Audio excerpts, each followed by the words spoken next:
welcome back to my channel. My name is Emily and this is my channel, Em Reads, where we talk about books and reading and everything that has to do with those topics. But today we are back with another kind of special video for me. We're doing another On This Day in Middle Earth video, and I'll have another little update about the Lord of the Rings read-along that I'm planning at the end of this video. But today is October 25th, and in the world of Middle Earth, in Tolkien's The Lord of the Rings, October 25th was when the Council of Elrond happened. So that is a very important event.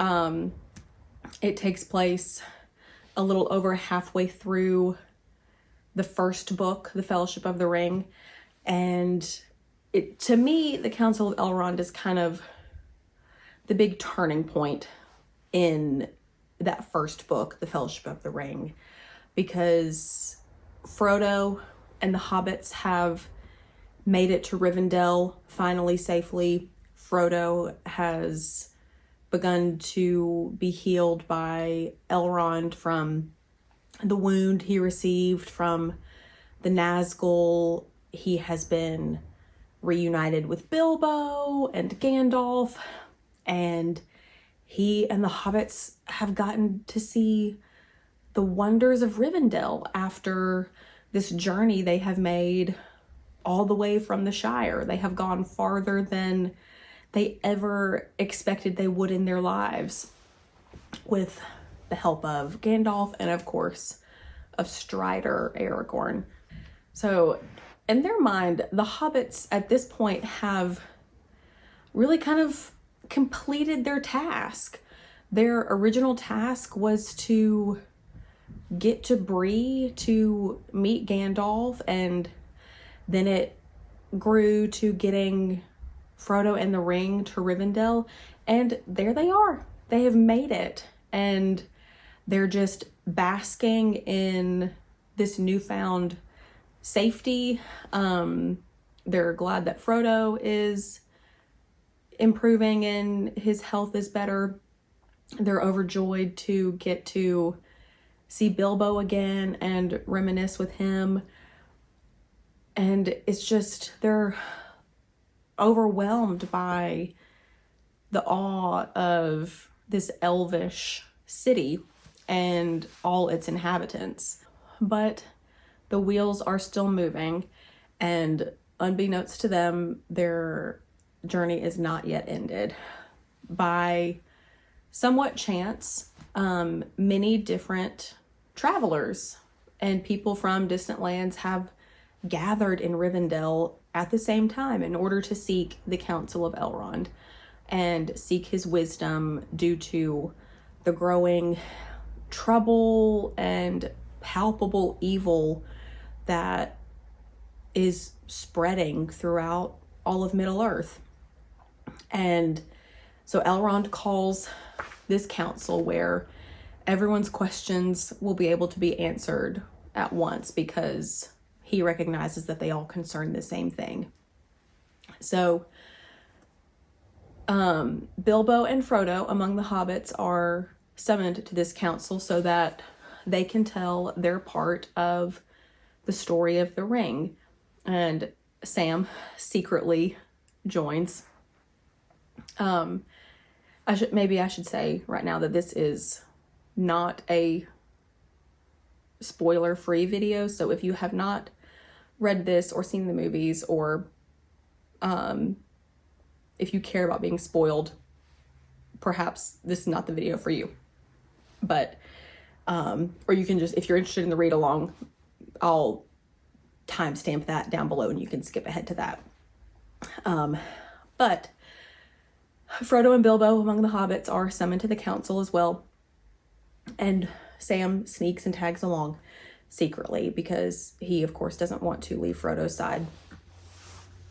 But at this council, it's a really great chapter and a really great scene, because we really get filled in on the rest of the land and what has been going on in the rest of the land, because because to this point, our perspective has been through the Hobbits' eyes.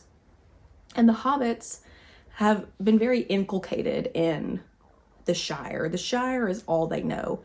They know hardly anything of the outside world beyond perhaps what Gandalf and Bilbo have told them based on their travels. So perhaps they know a bit about dwarves and maybe a little bit about elves from them, but the wide range of Middle Earth is largely unknown to them. So first we get to hear from Gloin and Gimli from the Lonely Mountain and the area around a dale. Gloin, of course, was one of Bilbo's companions in The Hobbit, so they are familiar. And the dwarves tell about one of the 9 Nazgul who has been coming to see them and inquiring about hobbits and about a ring, and they understand that this is evil and they're concerned about what to do about this rider. And Boromir is also there from Gondor, who has had dreams that contain riddles that he doesn't understand, and so he has sought out the Council of Elrond and traveled a great distance to do so, and he is able to tell everybody about the struggles that Gondor is facing and continuing to try to repel the forces of Mordor and remain the bastion in the south that it is. And we also get a bit of a reveal of Aragorn and who he is and his lineage. And I think this is a really great moment to kind of showcase one of the divergences in the movie adaptation from the books is the character of Aragorn, because in the movie, and I understand why this change was perhaps made for the movie, and I think it worked fine for the movie, but in the movie, Aragorn was a much more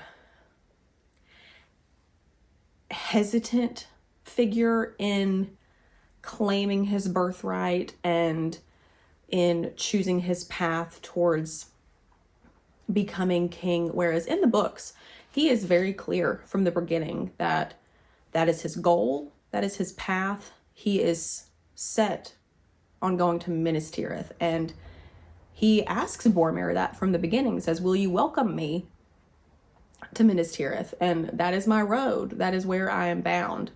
And, Boromir gives some wishy-washy answers to that. He's very proud and, wants Gondor to be able to stand on his own, but recognizes Gondor needs help. And so I think it's an interesting difference in the book versus the movie in that character. And we also get to hear the tale of the years between when Bilbo left the Shire and when Frodo left, because in the book world, there were 17 years between when Bilbo left the Shire at his party and when Frodo set off on his journey. And in those intervening years, Gandalf is trying to discover if this ring that Bilbo possessed is truly the One Ring of Power. And he and Aragorn embark on a hunt to find Gollum. And eventually they do find him, or Aragorn finds him and leaves him in the realm of the woodland elves in Mirkwood.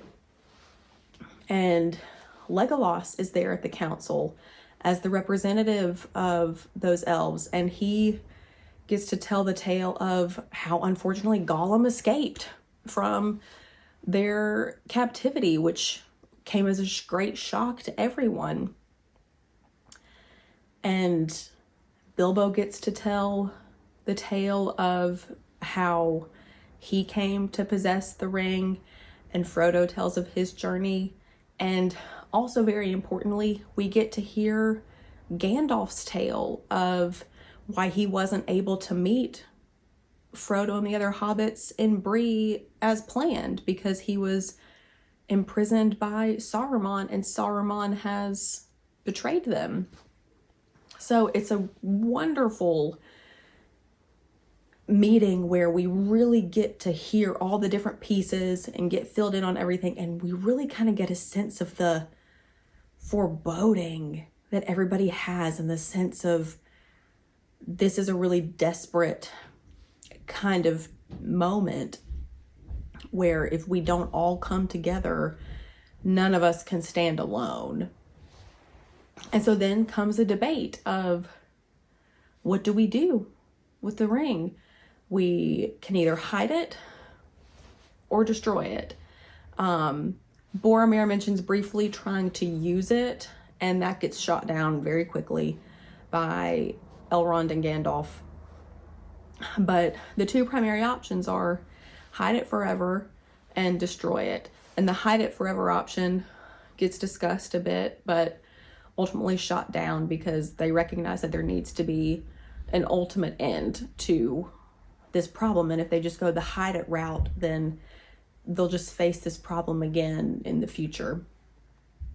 So then comes the discussion of, how do we destroy it? And ultimately it is determined that the only way to destroy it is to cast it into the fire. And that fire that can unmake it is in Mordor. So they sit in silence for a long time, waiting to determine who might take it. And it's this really solemn moment because it's a task that no one can put on anyone else. This is a task that someone has to be willing to undertake on their own. And we get into Frodo's perspective, and all he wants is to be there in Rivendell with Bilbo and talk with Bilbo and learn about the elves and then go home. All he wants is to go home and to enjoy the restful, peaceful life that he had. But he has this feeling that this is something he must do. And if he doesn't, that no one else might do it. And he volunteers. He says that he will take it. And of course, faithful Sam says, you're not going without me. If you're going, I go too.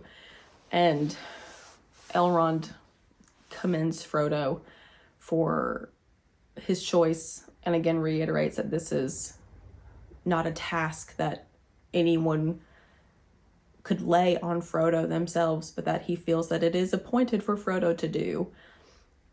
And it's such a gallant moment, but also just feels right, but also devastating at the same time. And it's the big turning point, because Frodo felt before that he had completed his journey. He had gone as far as he had been told to go, and thought maybe he could eventually return home to the Shire after a respite in Rivendell. But now he makes the choice to go farther, to continue this journey, and he knows now, even deep in his heart, that he might not make it back. And it just makes it that much greater of a choice. But it's a fantastic chapter, and it's really fascinating just from an expositional standpoint, from getting to learn about the rest of the world and the goings on, and fill in some gaps of people's stories. And also just for the heart of Frodo in making the choice to do what perhaps no one else can do, and making a choice for others and not for himself. He's making a choice that he doesn't want to make. And that's what makes him a wonderful character. But so let me give a little update on the read-along I've talked about before. If you didn't see my previous On This Day in Middle-earth video back in September, I am planning a read-along of the entire Lord of the Rings, all 3 books, The Fellowship of the Ring, The Two Towers, and The Return of the King, starting in January 2026. My intent is to do 1 book each month. So The Fellowship of the Ring in January, The Two Towers in February, and The Return of the King in March. I think that'll be enough, perhaps, to let us go through this not too quickly, but not too slowly.